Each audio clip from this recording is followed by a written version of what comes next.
जय हिंद। आप देख रहे हैं प्रचंड भारत न्यूज। कौन बनेगा मुख्यमंत्री 2027 में? कॉकरोच जनता पार्टी या भारतीय जनता पार्टी या समाजवादी पार्टी, कांग्रेस या बहुजन समाज पार्टी? हम इस समय प्रयागराज के फूलपुर में खड़े हैं और रात का वक्त है।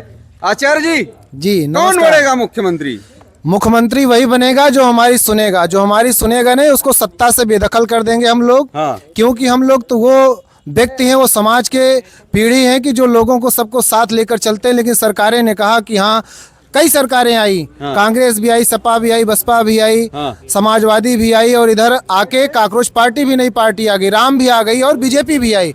हमने सबको देखा। लेकिन अब जो मेरी सुनेगा उसी की सरकार बनेगी और उसी को हम लोग लेकर आएंगे। अगर योगी बाबा हम लोगों के पक्ष में कार्य करेंगे, हमारे साथ खड़े रहेंगे, गौ ब्राह्मण और जल के साथ रहेंगे, तो हम उनकी सुरक्षा और उनके साथ खड़े हैं। लेकिन अगर हमारा ध्यान नहीं देंगे तो हम उनको भी बेदखल कर सकते हैं।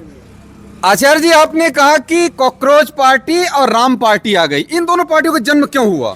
क्या जरूरत आन पड़ी सर? इन लोगों का जन्म इस कारण से हुआ क्योंकि तभी हमको आवश्यकता हुई जब हमारी कोई नहीं सुन रहा है। जब कोई सुनता नहीं तो हम लोगों को दूसरा किसी को खड़ा करना पड़ता है और खड़ा करके उसके सामने डट कर लगना पड़ता है, जिससे हमारी सत्ता हमारे हाथ में फिर काबिज हो जाए। कॉकरोच पार्टी का भविष्य क्या है सर? कॉकरोच का पार्टी का भविष्य, युवाओं का भविष्य। युवा अपनी सोच और अपनी सोच की तरफ से बरकरार रखेंगे कि वो अपने तरफ से जी जान से लगे हुए हैं और जितने युवा हैं वो कॉकरोच पार्टी से अवश्य जुड़ेंगे। इस देश में जो नेता घोषणा पत्र, तमाम लंबा चौड़ा घोषणा पत्र बिंदुओं के हिसाब से लेकर के आते हैं, जब उन घोषणा पत्र के बिंदुओं के हिसाब से काम नहीं करते हैं तो जनता उन्हें उस सिरे से नकारती है जिसकी वो परिकल्पना नहीं करते हैं। अब देश में बढ़ती हुई जनसंख्या सबसे बड़ा कारण है कि ये जो कॉकरोच पार्टी, जनता पार्टी जो पैदा हुई है, क्योंकि बेरोजगारी बढ़ती जा रही है और उसका मूल कारण है जो हमारी जनसंख्या बढ़ रही है। आचार्य जी, मैं गलत कर रहा हूं यहाँ से?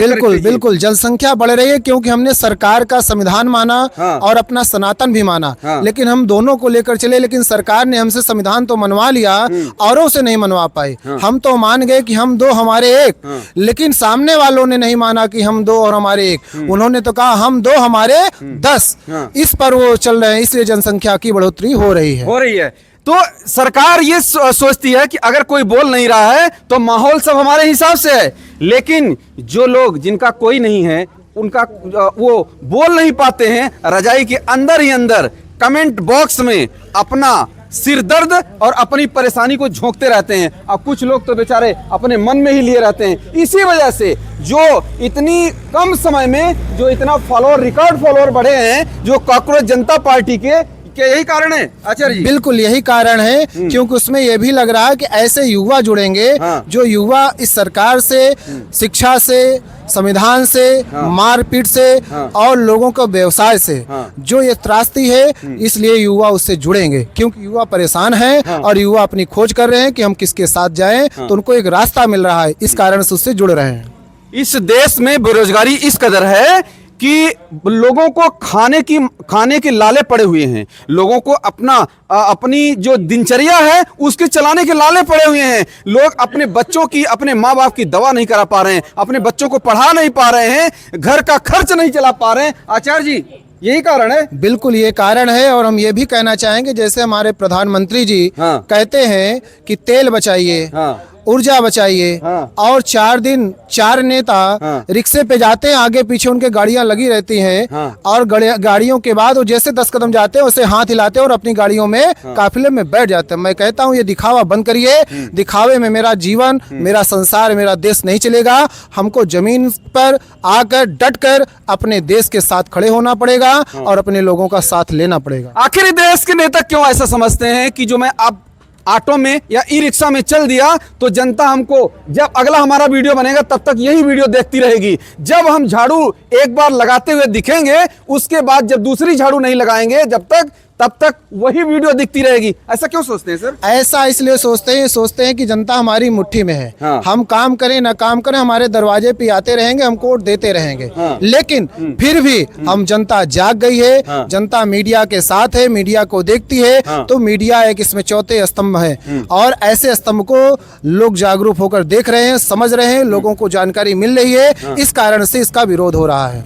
आचार्य जी, ये जो कांग्रेस जनता पार्टी है, इससे किन किन पार्टियों को नुकसान होने जा रहा है? इसमें पार्टियों को नुकसान भारी मकसद में होगा, क्योंकि सबसे ज्यादा तो इसमें बीजेपी को होगा, दूसरा इसमें सपा को भी होगा। हो सकता है मायावती जी को थोड़ा सा सपोर्ट हो, क्योंकि कुछ लोग बहुजन समाज पार्टी से जुड़ेंगे और लोगों का जो बिखराव होगा वो कांग्रेस पार्टी में ही जाएंगे। चाचा जी, कौन बनेगा मुख्यमंत्री 2027 में? मुख्यमंत्री वही बनेगा जो सवर्ण समाज को साथ में लेकर चलेगा। अच्छा। आज सवर्ण समाज की जो उपेक्षा हो रही है, उससे जो है क्षुब्ध है ये सवर्ण समाज, और सवर्ण समाज हमेशा से बुद्धिजीवी रहा है। अगर इसको हम काट करके चाहेंगे तो ये संभव नहीं है कि वो सरकार बना ले, कोई भी वो। काहे, बीजेपी तो आप लोगों की पार्टी है। अरे बीजेपी कहने को हमारी पार्टी है, लेकिन सब कुछ वो जो है पीडीए और जो है ओबीओ SC ST के लिए काम कर रही है, क्या हमारे लिए कर रही है? हमारे बच्चे बेरोजगार घूम रहे हैं, जब उनकी जो है आती है तो ओवरलैपिंग करके बैकवर्ड और शेड्यूल्ड को आगे बढ़ा दिया जाता है। हमारा लड़का पर जो है 100 नंबर पाए रहेगा, नहीं होगा। उनका लड़का जो है 50 और 40 पर रहता है, नियुक्ति हो जाती है। क्या है ये सब हो रहा है? ये तो हमारे जो नियम बनाए हैं इन लोगों ने, कानून बनाए हैं, उसी के फेवर में काम कर रहे हैं ना। तो ये नियम बनाया हुआ तो इन्हीं का है। ओवरलैपिंग किसने कराई? ओवरलैपिंग तो भाजपा के जमाने में ही हुई। चाचा जी, आप लोग बीजेपी के कोर वोटर हैं, क्या ऐसी जरूरत आन पड़ी कि आज आपको विरोध करना पड़ रहा है? आज 2014 से लेकर आज हमारे साथ जो दोहरा मापदंड अपनाया जा रहा है, हाथी के दांत खाने के लिए कुछ और, दिखाने के लिए कुछ और है। ये इसलिए हम जो है, हमारा प्रधानमंत्री हमको कहता है मैं बैकवर्ड का हूँ, सीना ठोकता है। तो केवल बैकवर्ड ही क्या उसका जो है भला कर रहा है, उसको वोट देकर जिता रहा है? क्या ये सवर्ण समाज उसे नहीं जो है तो वोट दे रहा है? तो बताइए, जब तक जो है इसको जो इसकी उपेक्षा जब होगी, और उपेक्षा की पराकाष्ठा होती चली जा रही है, जिस दिन ये उपेक्षा ऊपर से होगी तो ये ओवरलैपिंग जो कर रहे हैं, हम भी ओवरलैपिंग करके दूसरे जो किसी के साथ जुड़ेंगे जो हमारे हित के लिए कार्य करने को तैयार होगा, वचनबद्ध होगा। कौन सी ऐसी जरूरत आन पड़ी? प्रधानमंत्री मोदी जी कहते हैं सबसे पिछड़ी जात से आता है। केवल वोट की राजनीति की, हम सत्ता पर बने रहें। आज का उनका गृह मंत्री कहता है कि हमारा जो है देश के 22 राज्यों पर हमारा राज्य है, वो केवल दिग्विजय करने निकले हैं। जैसे राजा लोग दिग्विजय किया करते थे, आज राजतंत्र को स्थापित करना चाहते हैं। और ये कह करके हमारा तो 22 स्टेट पर है, बाकी जो 5-6 स्टेट है हम ऐसे ही ले लेंगे। न घर न घरौंदा, कहते हैं झोला लेके चले जाएंगे, फिर क्या? अरे न कोई झोला लेके जाने वाला, क्यों नहीं चले जाते? क्यों नहीं चले जाते? उनका लड़का क्या है जो आज जो है BCCI का अध्यक्ष कैसे बन गया? आप कहते हैं कि हम वो नहीं करेंगे,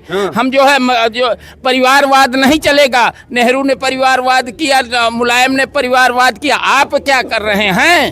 क्या हो रहा है? एक एक घर से 4-4 मंत्री हो रहे हैं, 4-4 विधायक हो रहे हैं। ये क्या है? परिवारवाद नहीं है? परिवारवाद है ये। और क्या है बताइए आप? हाँ बताइए, हम करें तो जो है परिवारवाद है, और आप करें तो ये परिवारवाद नहीं है?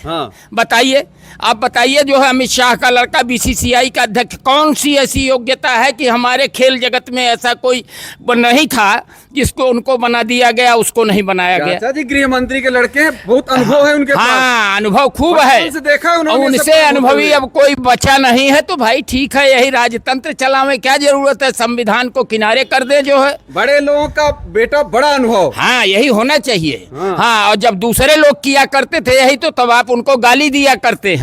नेहरू से लेकर आज तक के जितने लोगों ने उनको गाली लिया करते हैं। इंदिरा गांधी को गाली देते हैं, राजीव गांधी को गाली देंगे आप, मनमोहन सिंह को गाली देंगे, लेकिन आप इनको क्यों नहीं गाली देते जो आज राजतंत्र चला रहे हैं? राजनाथ सिंह है, उनके 2-3 लड़के हुए हैं।